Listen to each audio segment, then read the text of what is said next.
Nous allons voir maintenant les raccourcis clavier permettant de faire des transformations à nos géométries. Pour ce faire, nous allons agrandir cette vue, Alt W. Et nous avons ici la création des objets de base. Les objets de base proposés sont appelés les standards primitifs. Dans les standards primitifs, vous trouverez des box, des sphères, des cylindres, des torus, une théière, un plan, des pyramides, des tubes, des sphères un peu particulières et des cônes. Ne vous en faites pas, tout ça sera vu par la suite en détail. Création, objet 3D, catégorie d'objets 3D standard primitif. Et pour commencer, nous allons créer un cylindre. Toute création commence toujours par la base. La base sera donc en XY. Par la suite, nous faisons l'élévation, qui sera le Z local de l'objet. Ça reprend ainsi exactement les concepts qui étaient dits au départ lors de l'explication de la philosophie de 3D Studio Max. Le premier clic va déterminer la taille de base, qui sera donc le XY de l'objet. Par la suite, vous créez la hauteur et vous validez avec un dernier clic. Attention, vous êtes toujours en mode Create, Géométrie, Standard primitif et le cylindre est actif. Pour arrêter le mode de création, bouton de droite dans la vue. Nous remarquons que le cylindre n'est plus en surluminance, vous n'êtes donc plus en mode création. Nous allons nous concentrer sur les raccourcis clavier indispensables pour les transformations. Les transformations des géométries reprennent les concepts de move, rotation et d'échelle. Ces transformations agissent sur l'espace objet. Pour visualiser l'espace objet, vous utilisez le raccourci clavier J. C'est l'espace objet qui va subir les transformations. Votre géométrie est encapsulée dans cet espace objet. Pour visualiser les propriétés de cette géométrie, il faut non plus aller dans Création, mais dans Modifier. Votre géométrie s'appelle cylindre 001. C'est une géométrie qui est une standard primitive. Pour visualiser schématiquement ce que nous sommes en train de faire, vous avez ici un raccourci qui vous permet de voir en mode schématique. Voici votre espace objet. Si on choisit Base Object, nous remarquons qu'il contient un objet cylindre. Vous pouvez remarquer lorsque je vais choisir ici Position, Rotation, Échelle, que Position, Rotation, Échelle va se mettre directement sur l'espace objet. Position. La position est ici et elle fait partie des modes de transformation que nous voyons. Position, rotation, scale. Dans ces transformations, je demandais de voir la position. Si je demande de voir la rotation et ou l'échelle, ils sont tributaires de ce que l'on appelle les transformations. Ces transformations agissent directement sur l'espace objet, qui encapsule la géométrie. Si vous suivez la VOD relative à New qui est à l'importation des géométries 3D, vous allez voir que ces concepts vont être aussi pris en compte. Leur compréhension dès le début va donc vous faciliter l'apprentissage pour tout ce qui va suivre. Ces transformations se trouvent en faisant simplement un bouton de droite. Si vous faites un bouton de droite, vous arrivez sur le menu qu'on appelle le quad menu. Parce qu'au maximum de son développement, vous allez voir que les fenêtres supplémentaires vont venir s'afficher et elles seront au nombre de 4 maximum. Pour l'instant, nous trouvons ici un menu relatif aux transformations où vous voyez comme ça Move, Rotate, Scale.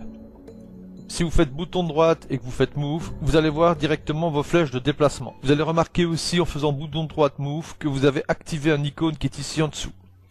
En effet, vous pouvez choisir soit ces icônes, Move, Rotation, Échelle, et ou faire bouton de droite, Move, Rotate, Scale. Ou bien utiliser les raccourcis clavier W, E, R. Respectivement W et Move, E, Rotation, R, Échelle. Q vous permet de sélectionner les objets sans pour autant activer leur mode de transformation tels que Move, Rotation et ou Échelle.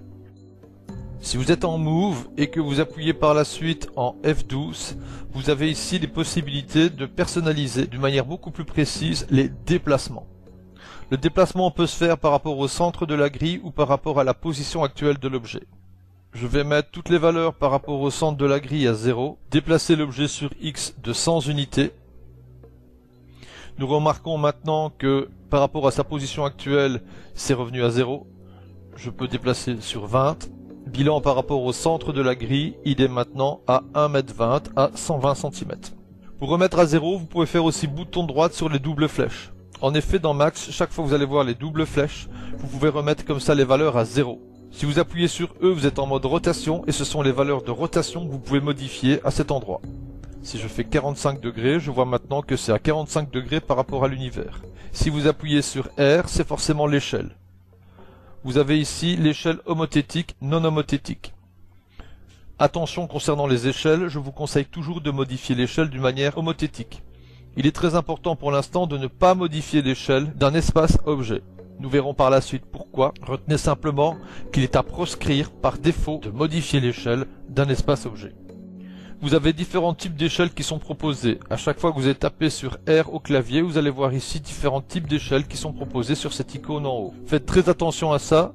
Pour les débutants, c'est souvent un piège. En maintenant la pression sur cette icône avec le bouton gauche de la souris, vous allez voir vos 3 propositions d'échelle. La première étant celle qui est proposée par défaut. Elle vous permet une échelle homothétique. Les autres permettent de faire des échelles un peu particulières que nous allons voir par la suite.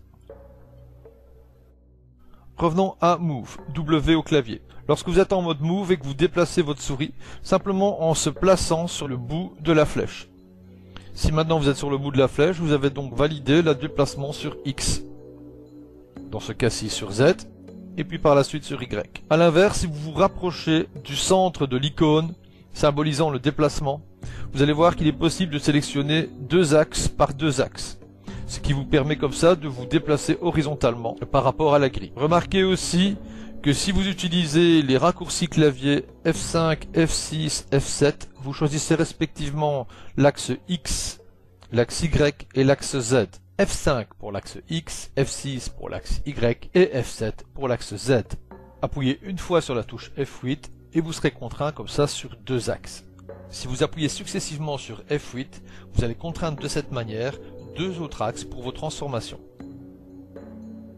Petit exercice que nous allons faire ensemble, vous allez vous mettre sur le bout de la flèche symbolisant la direction X et vous bougez votre objet sur la direction X.